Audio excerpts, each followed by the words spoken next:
am pleased to have the opportunity to put this book in your life. I am very, very focused on giving you the tools to reach your full potential. Everything that's in my life has been purposeful.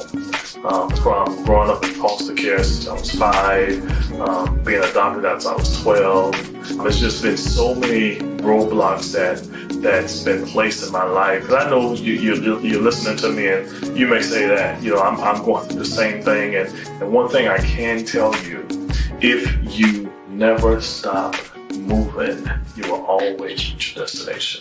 I am so excited about having this opportunity to pour into your life this way. I want to give you the tools that you need to be exactly who you are.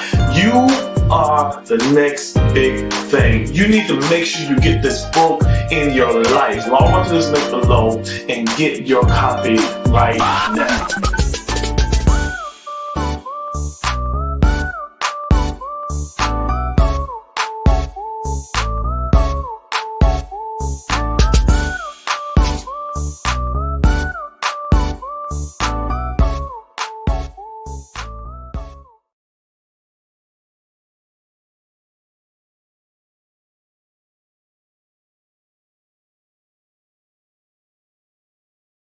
Get a little bit crazy.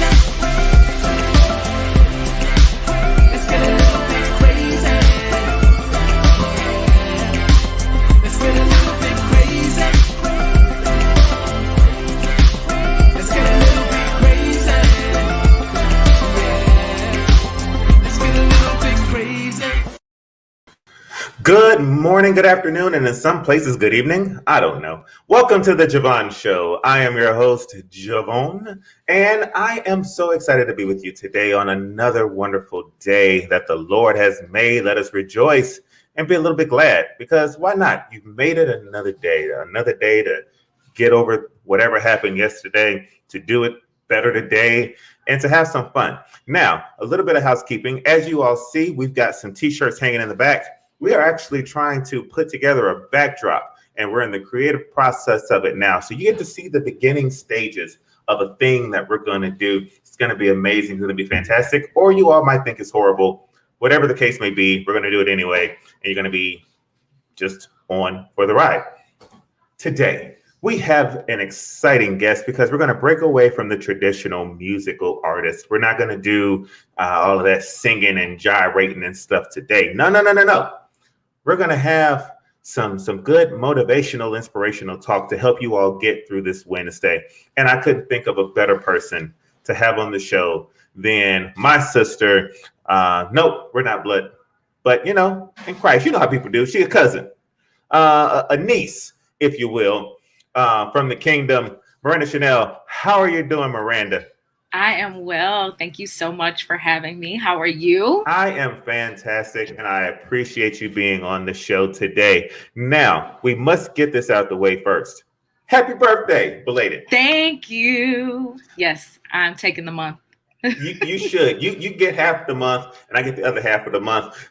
July birthdays have been big. My birthday was on the 4th, so I'm a fellow Cancer. My mom's birthday was the 13th. One of the beautiful women who I've loved dearly, Pat Smith, her birthday is today. My girl, Shamari Vaughn, her name is Shamari, but I add the Vaughn on the end. She turned 13 today. So all of these Cancer babies, it's a beautiful, beautiful Happy thing. birthday to all of us. To all of us. You know what? And make sure y'all drop us some cash apps too. You know what? Send all the cash apps to me, and then I'll get them distributed where they need to go. That's what we'll do. Just wanted to give a couple of shout outs to people who are joining in on the show live. Stephen Logan up there. Congratulations on your American Airlines situation. So, Mr. Logan, congratulations to you. Jonathan Edmondson, another brother out of Illinois. Thank you guys so much for tuning in and watching the show today. But today isn't about saying hello to Vaughn. It's about getting us an opportunity to learn and appreciate Miranda Chinell. So for those who do not know, please tell us, who is Miranda Chinell? So I am Miranda Chinell. I am the voice behind Moments with Miranda, the vlog. By profession, I'm a social worker, but by passion, I'm a life coach. I don't like to be called a life coach because they get all sorts of bad reps.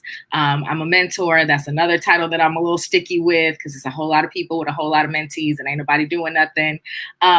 So I like to call myself your uncomfortability coach. I coach people through the uncomfortable parts of life. I make stuff uncomfortable for you because it's not until we're uncomfortable that we actually change and do the things that we need to do in life. And so I'm really just out here trying to bridge the gap between spiritual health and mental health, and trying to make people's lives a little bit better one moment at a time.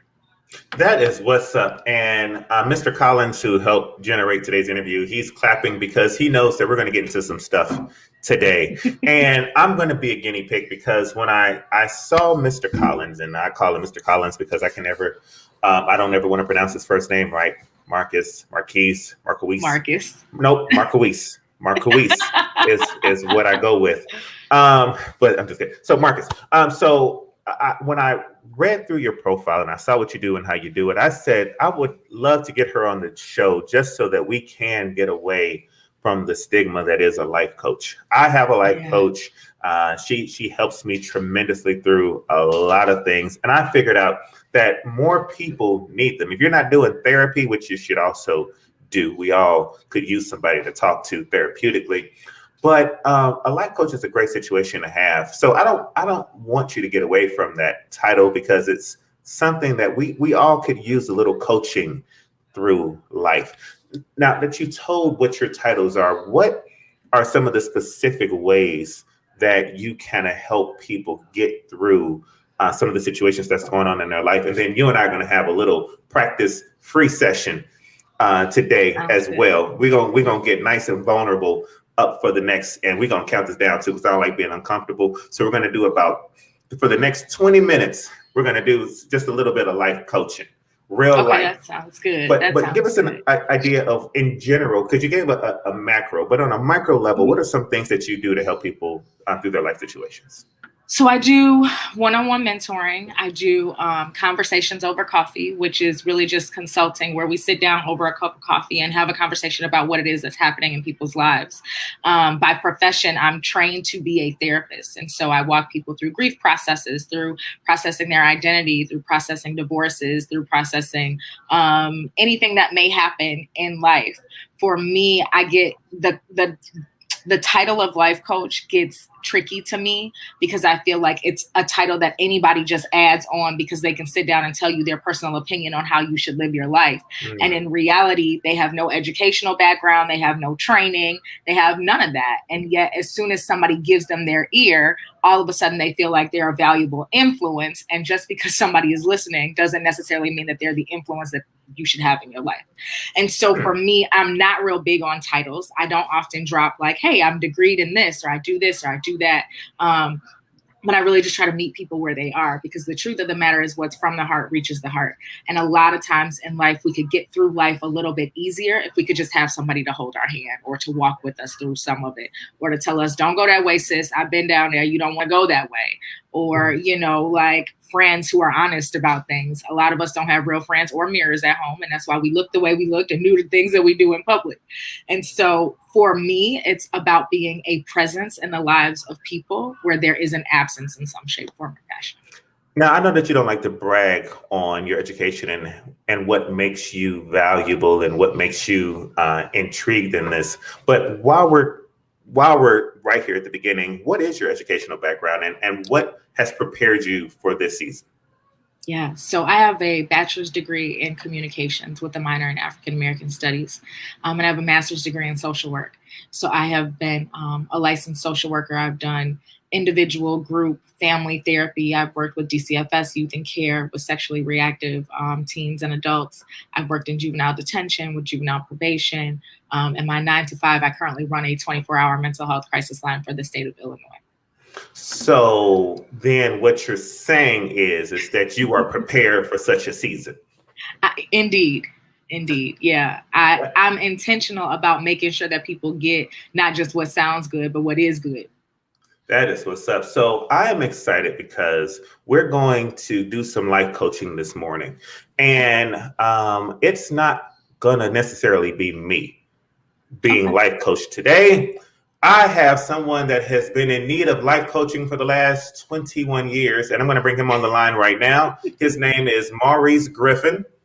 Hi. Hey, beautiful. How are you?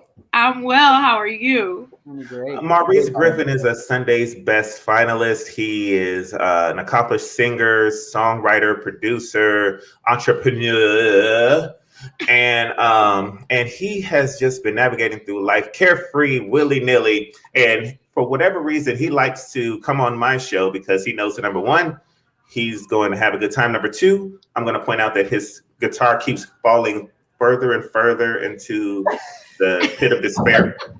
You don't leave me my guitar alone. Only something that I would notice. Don't worry about fixing it now. That's why we have a life coach on, to recognize those things and fix it.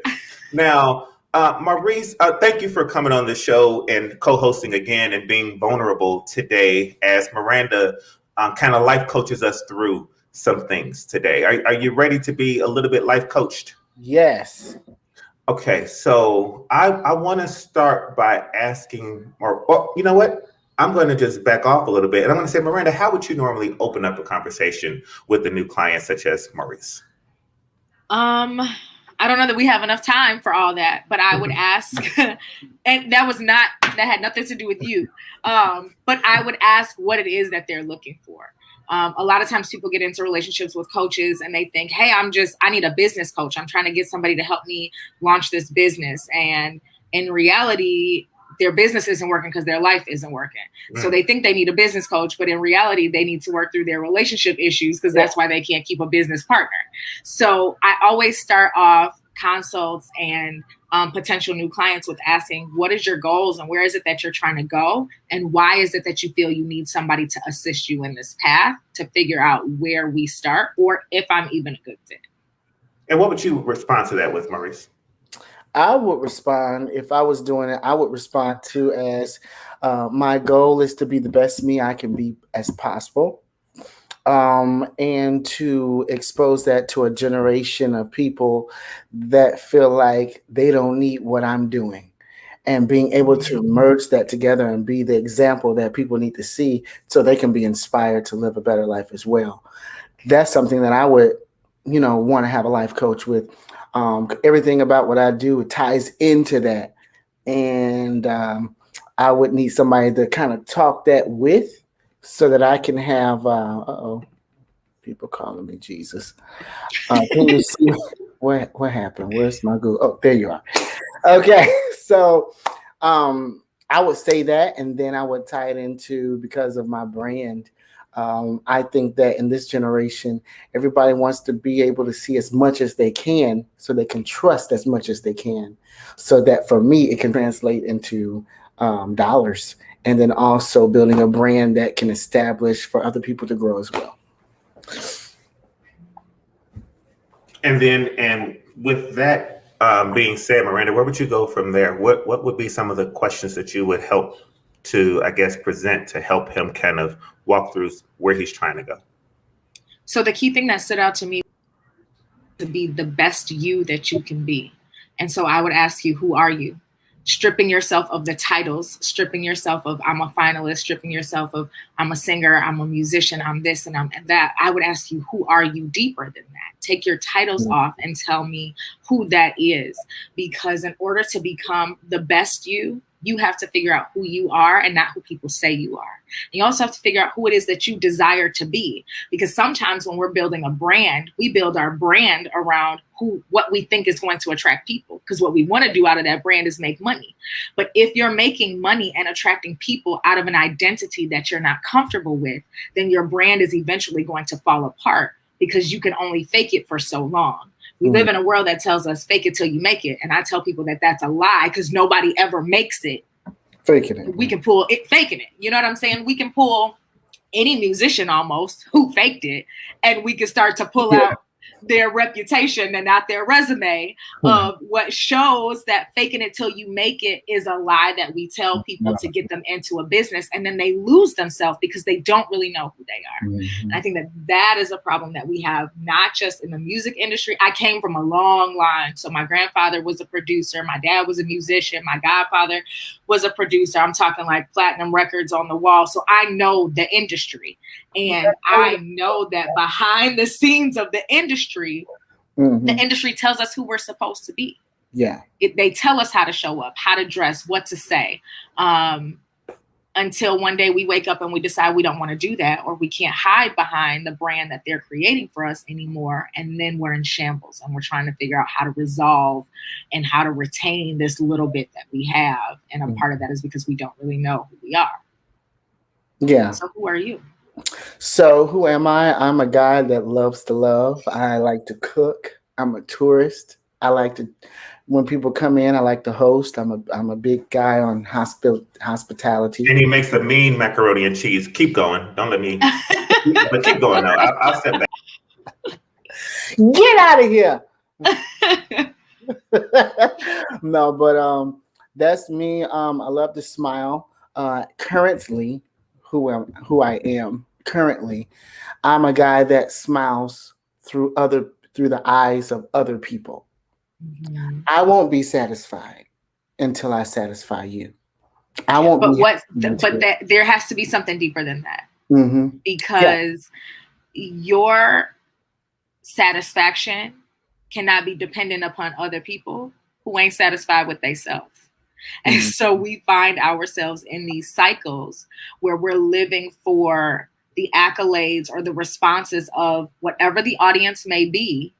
And the minute that the audience finds something more attractive, now we're trying to figure out where we went wrong, when in reality, the only place that we went wrong is that we were dependent upon the temporary emotions of somebody else. And so when I asked you who you were, you told me all of these things. I'm a cook, I'm a host, I'm this, and I'm that. You told me what you do. You didn't tell me who you are. Really? Okay. All right. So let me. Diva!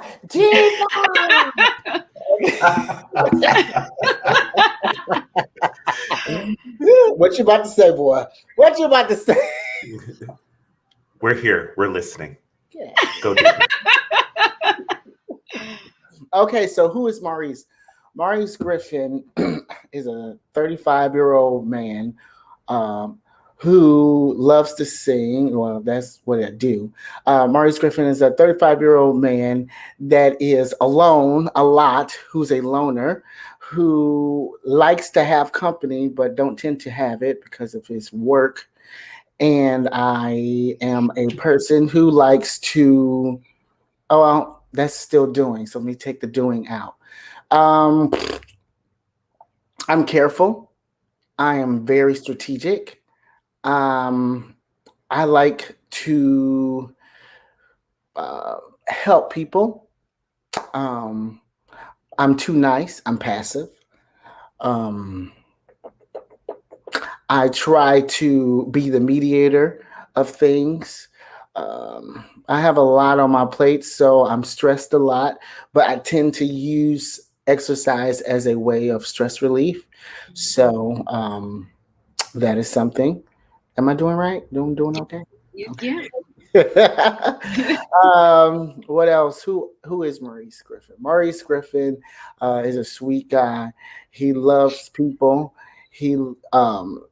My goal is to, be that guy that everybody says, oh, that's my boy. He's a nice guy. He's nice. He's sweet. He's loving. He's caring. But that's just me. I grew up looking at that, so I became that. So. Okay. So my question for you would be, who does those things for you? Nobody but me. And that is why you are who you are. Because what you do is give off what you desire. And so as you would walk through coaching, mentoring, whatever title people want to give it, I would go back and we would go deep. And we would figure out why you feel like you have to be the person who shows up for everybody, and why you feel like you have to be the mediator all the time, and why it is that your happiness is in making other people happy, because the same grace that you give out to others, you also deserve. And so learning how to give ourselves the things that we so willingly give to others is a skill that very few people have, and that is very difficult to learn, because we live in a society that says that we're supposed to be small when in reality we were born big. Yeah. And so even in being in the music industry, that mentality, it will get you into all of the rooms, and then it will get you abused. Mm-hmm. Mm-hmm. Mm-hmm. And when you're in the gospel industry, miss me with this whole like ain't no church hurt. If we are the church and you hurt me, then I'm church hurt. Okay. Right. And so now I'm looking at God, asking God, why would you put me in a place that was going to hurt me if this is a gift that you gave me? And why do I even want to do this anymore? And now I'm in this cyclical cycle between people and my relationship with God and my gifts and my talents and my dreams and my desires. And we go back into that thing of, if I just don't need anything, then nobody can disappoint me. Yeah. And so that is where I would work with you, and I would pull it all out from the root.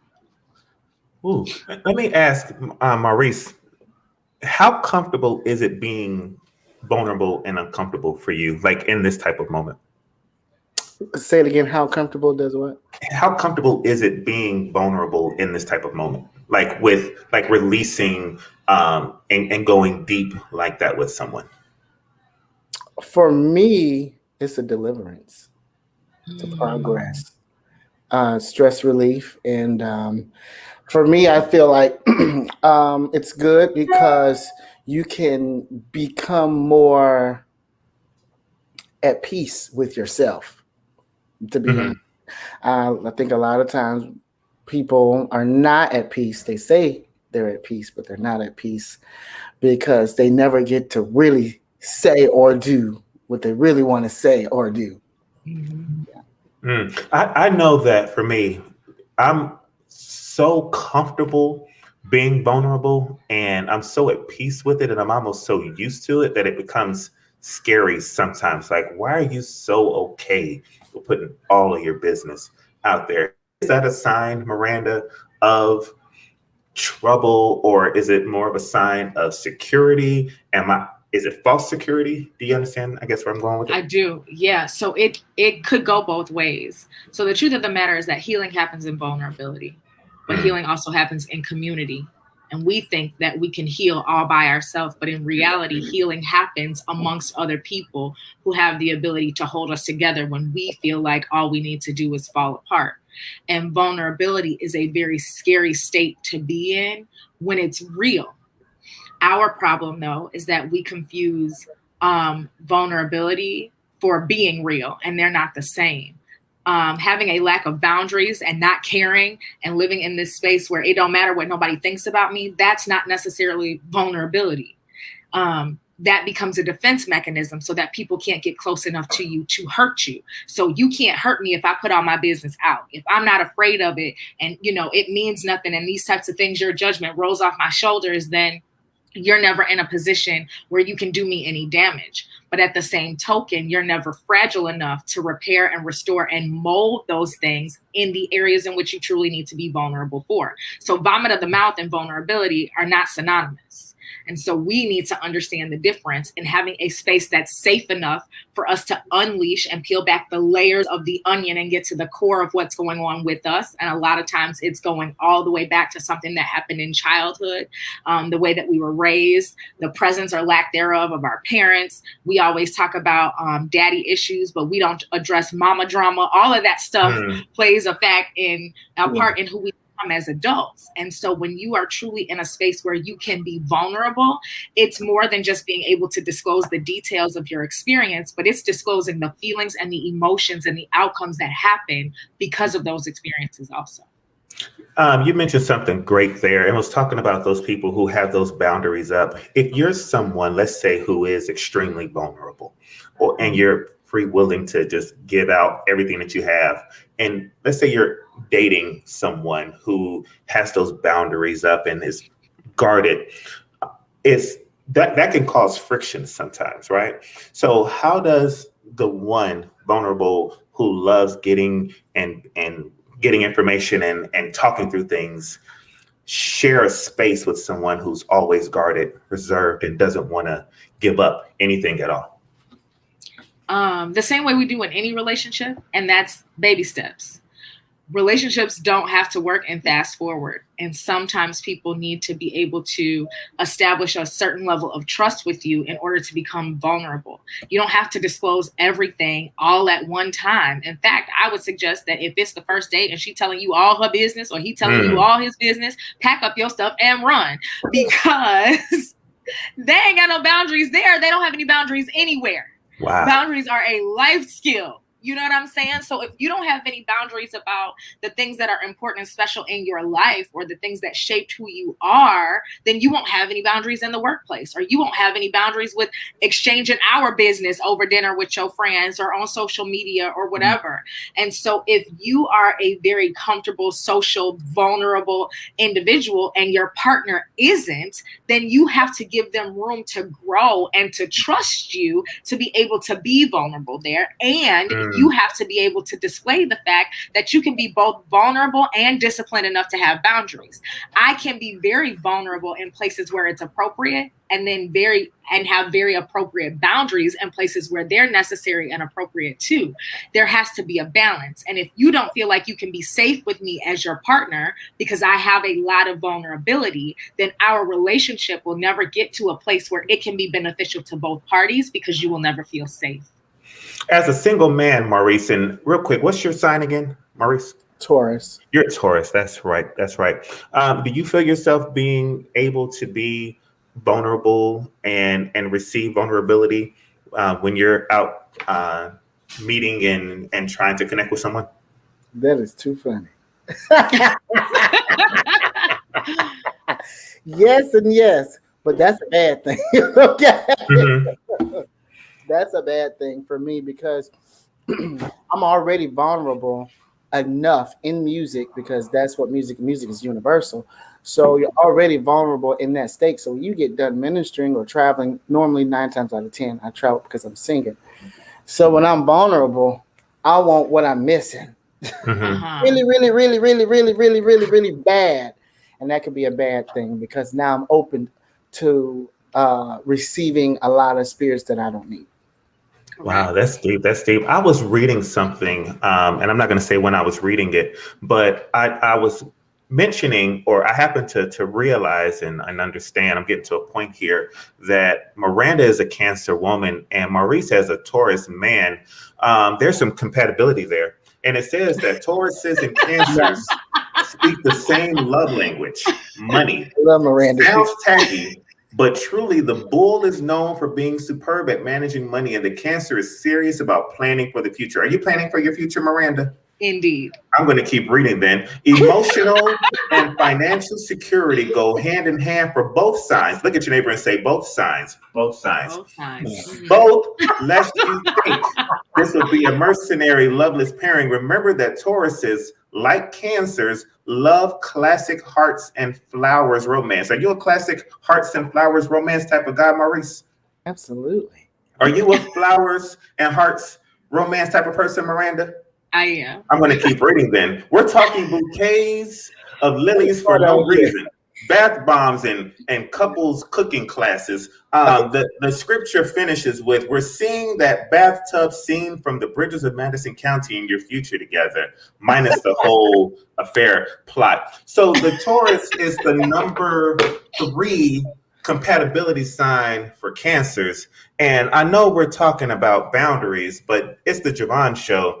And he has no boundaries. Miranda was put on this show for a reason. Maurice was put on this show for a reason. And I think that this is the perfect time. Maurice, come on. And time, Maurice, for a creative break.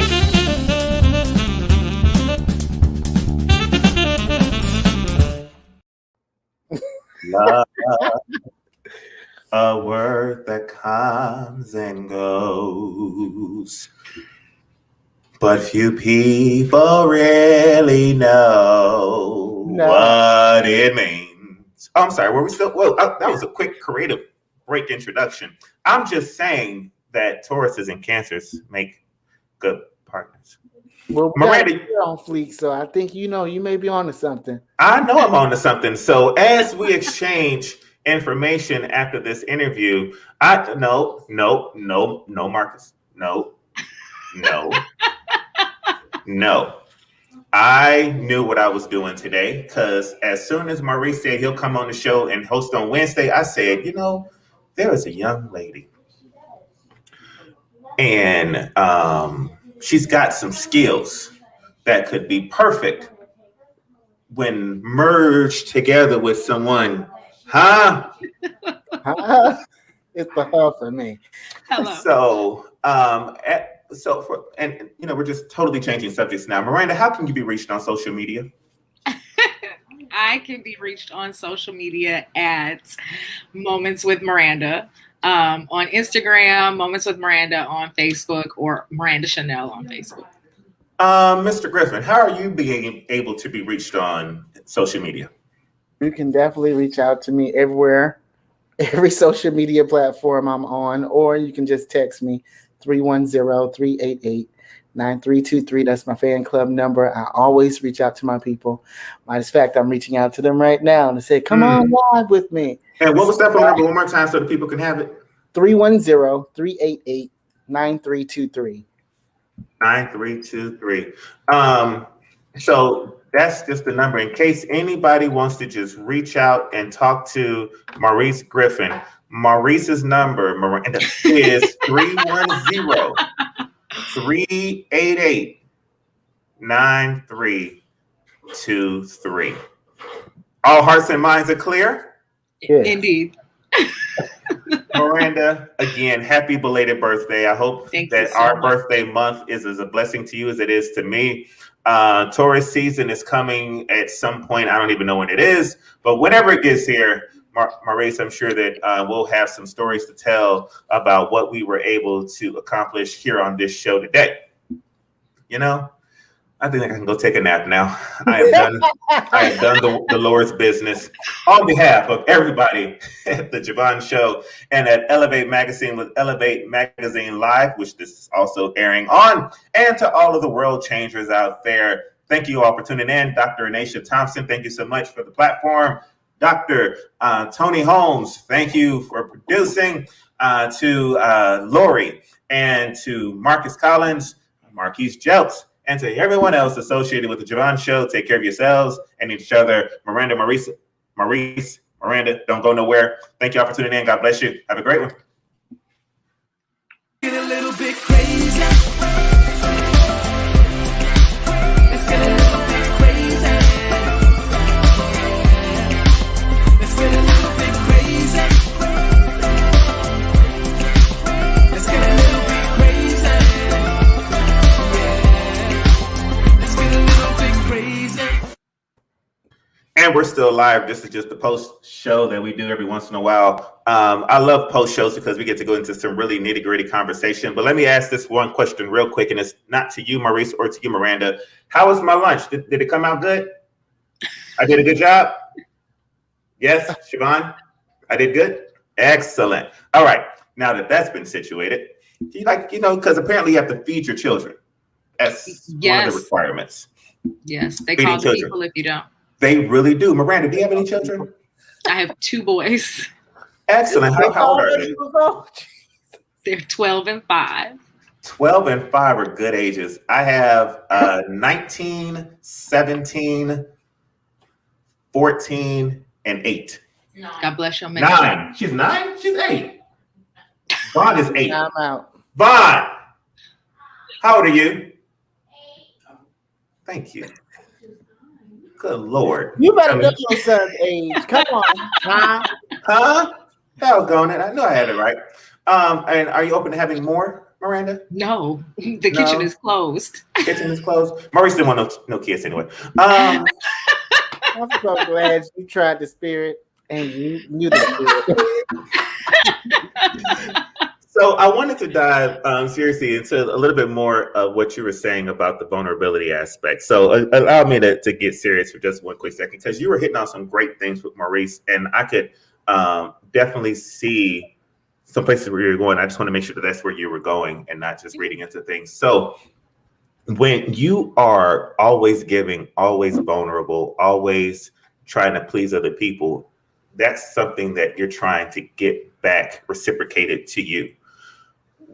How do you prepare, or I guess walk mentally, spiritually, when it's consistently not coming back to you, but yet you're consistently reaching out for it and it's consistently not coming back to you? First of all, go to therapy. Of Get course. somebody who will walk through this thing with you, because there's no cookie cutter answer for that question. Yeah. And so a lot of times when you are consistently reaching out and reaching out and reaching out and reaching out, and you're never grasping what it is that you're reaching for, you'll end up with something, but it still won't fill that void that you're looking to fill. And so ultimately what you need to do is to go back and do the work to figure out why it is that you're constantly chasing this thing that appears to be unattainable.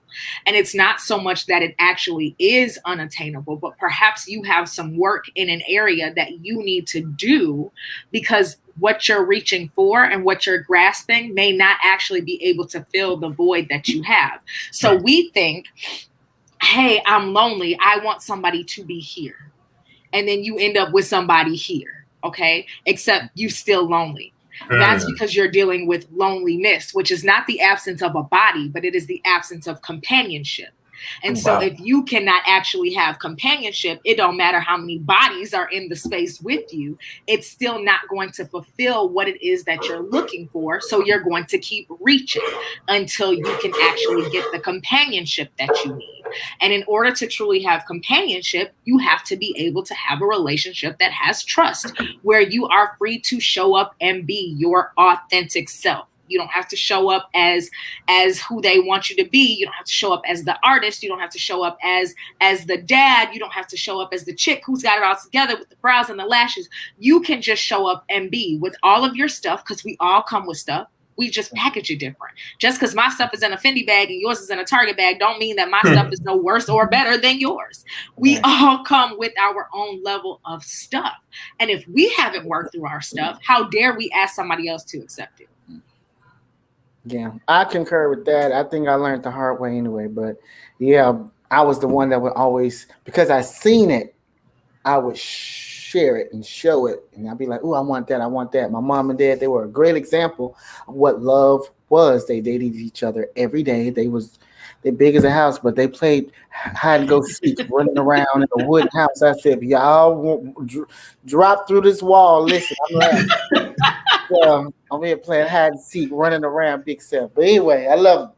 I saw that, they vowed that they would never go to bed angry at each other. They would find a way to make each other smile, and they taught that. They presented that before the kids.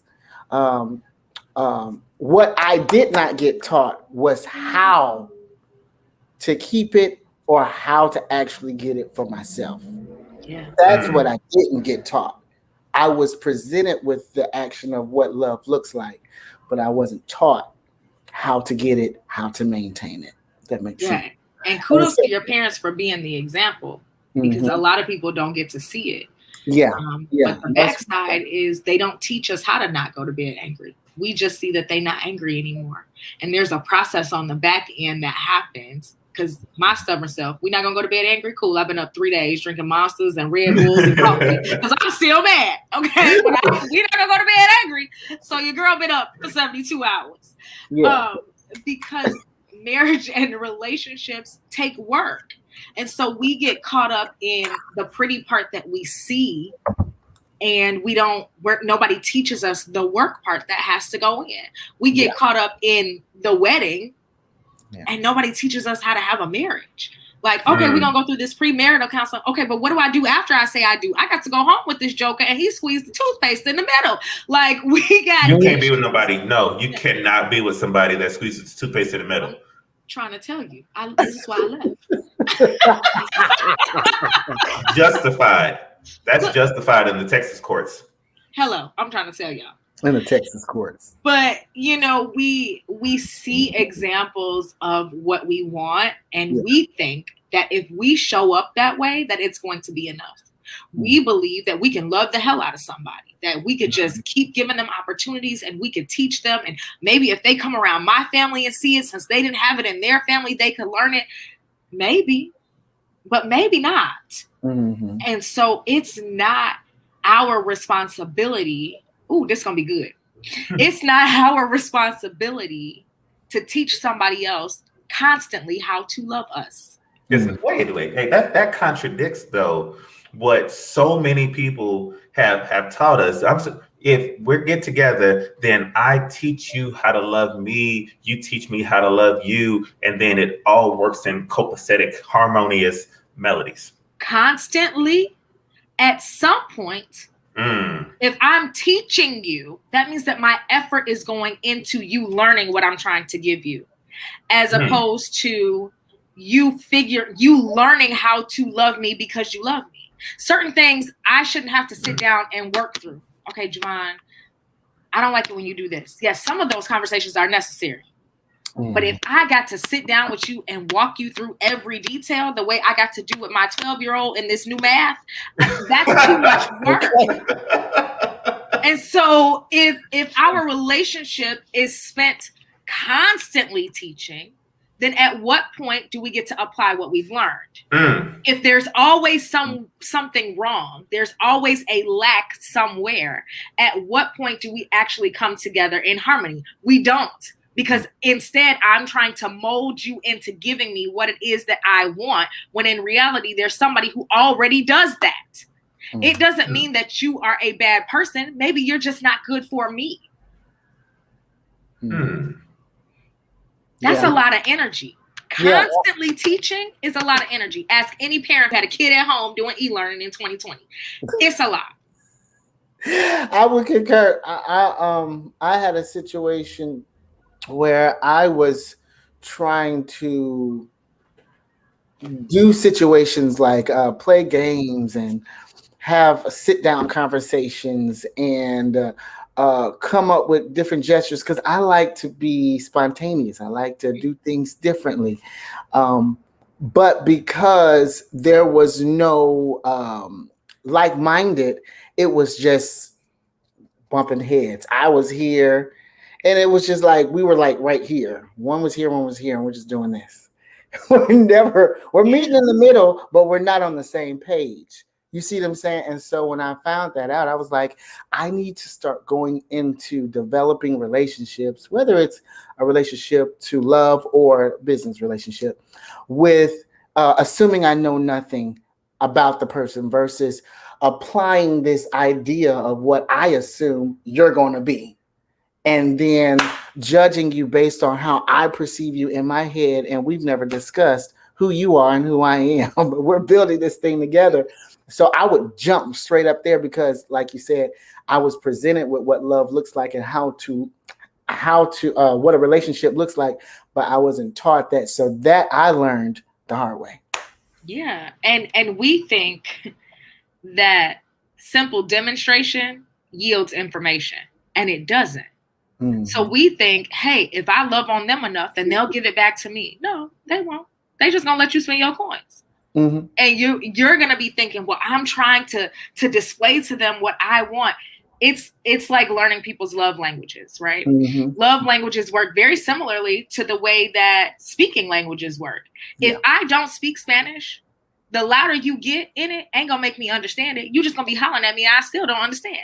And so if I don't speak your love language and you're trying to force me to do it, so you just keep doing it bigger and louder and more, I'm still looking at you like you stupid because I cannot comprehend what you hello. And I'm still like, where's the bathroom? You know what I'm saying? Like, doing it bigger and louder still is not going to translate into something that I understand. Right. And so we have to get beyond just demonstration and get to the piece where it's information and application. Hey, baby, I'm going to show you. I'm going to tell you, and then I'm going to wait for you to apply the lesson. And if you cannot, then we need to have a conversation to figure out if we're truly compatible. And that's in church, that's in jobs, that's in friendships, that's in relationships, that's in any ship that you get on. It ought to take you to a place where you want to go. And if not, then you need to reevaluate who's on the ship.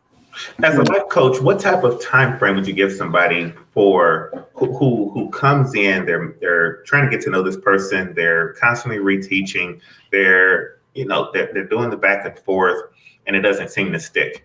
I know that people's time is valuable, and each person has a different concept of the value of their time. But as a life coach, you say, listen, 3 months in, he's still not getting it. 2 months in, she's still not getting it. Y'all been dating for a year, and y'all still doing this back and forth. What type of time frame would you as a life coach normally give? So what I don't do is put time frames on other folks' relationships. Because what you ain't ever going to say is Miranda told me to leave. Miranda said 6 months. She ain't tell you According that. to Miranda's book says you give a Negro 3 days. She ain't tell you that. She did not tell you that. Because you won't be mad later in life. Is it good? Okay. I did that. All right. Well, as Where's long as the rest for us? Do we get some too? Come to Dallas listen, and bring some mac and cheese with you. sounds like a birthday trip worth taking. Okay. I'm just saying. I got how many days left in the month? We can have a cancer celebration. A cancer celebration. I'm just saying. I take flights. Okay. And Tauruses are invited. Yay. You know, it's close to Taurus season. My son is a Taurus, so I know. Late April, early May, Taurus. I'm May 19th, the last day of Taurus. Oh, you barely made it. You was almost crazy for real because Geminis ain't got no sense. I listen. Won't ever do it again. As a life coach, would you advise someone to never, ever, ever date a Gemini? And may I go further to tell Geminis just to stick with Geminis? As a life coach, can you give that type of advice? I wouldn't tell Geminis to stick with Geminis. The prison system is expensive, and I'm not trying to pay for all of these people to be in the Department of Corrections. Okay, my taxes pay good money, and I just feel like that's too much to spend because Geminis done killed each other. Now, my oldest can't hear you all because y'all in my microphones, but she's a Gemini, so I'm saying all this on purpose to make sure she can hear me. My 19-year-old. Yes. Yes. So she's been standing there looking at me for about the last 5 minutes as I talk about Geminis. And yeah, I said it. Stop, because the camera is going to cut off, and I am in Chicago. I cannot get to Dallas fast enough to save you. Love her dearly. I'm not going to get there fast enough.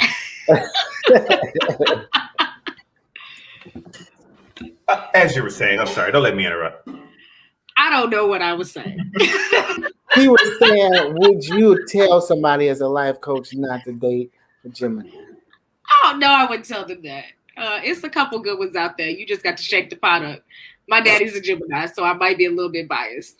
Oh, okay. Okay. So last question before I get you out of here, because this is about you today, and I'm just curious, what makes someone say, you know what, I'm going to spend my life's work helping people figure out and organize their mess and confusion? What was it in your background where that epiphany said, you know what, I know what I should be doing, helping folks get it together?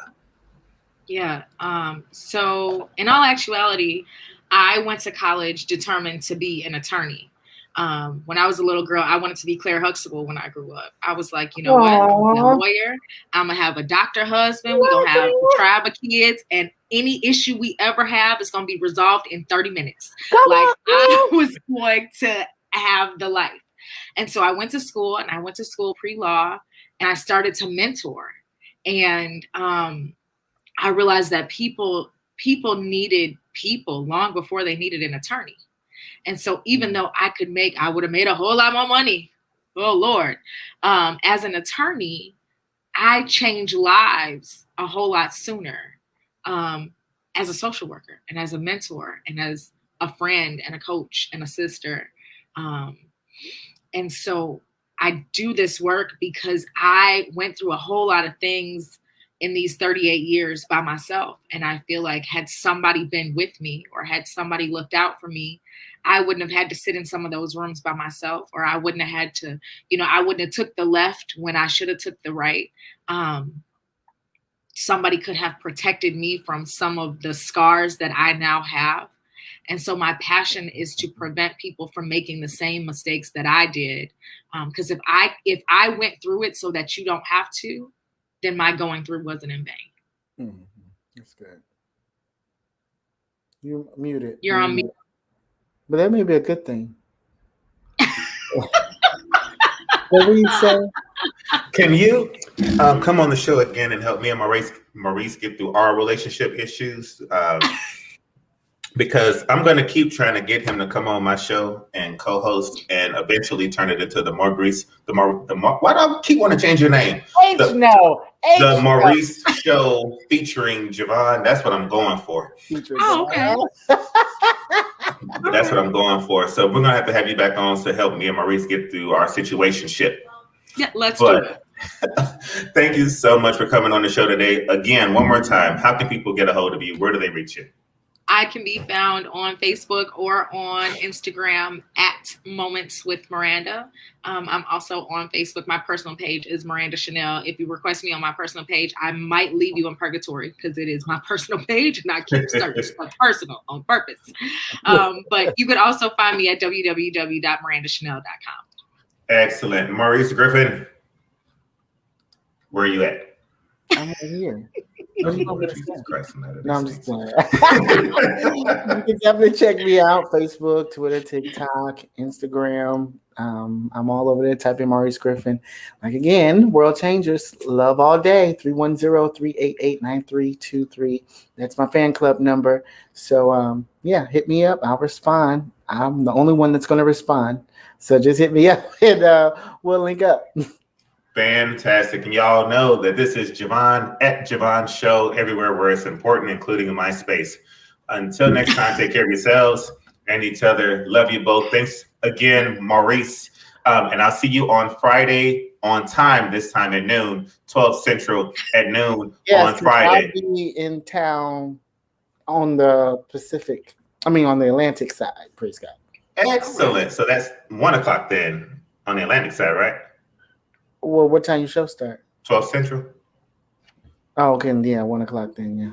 New York side, New York, Atlantic. Yep. Because the Pacific, California, Indian Ocean is, never mind. Y'all have a great day. See you guys. Bye, everybody.